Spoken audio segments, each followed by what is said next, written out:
नमस्कार, मी शुभांगी पंडित. स्वतेज न्यूज मराठीच्या बातमीपत्रात आपलं स्वागत आहे. तर पाहूया आजच्या काही ठळक घडामोडी.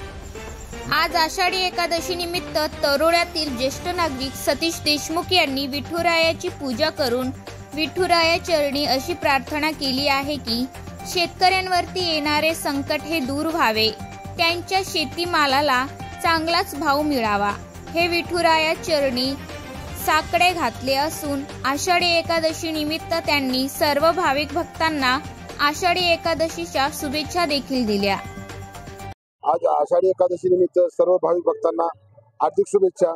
विठ्ठलाकडे हेच मागणं आहे की यावर्षी चांगला पाऊस होऊ दे आणि आमच्या बळीराजाला चांगले पीक येऊन त्यांची भरभराट होऊ दे, असेच मी विठ्ठला चरणी प्रार्थना केलेली आहे. फक्त पूर्ण तरोड्या भागातला मंदिर आहे, तरी पूर्ण नांदेड शहरातून या भागामध्ये भक्त येत राहतात आणि या मनोभावे पूजा करून आपली इच्छा प्रकट करत असतात.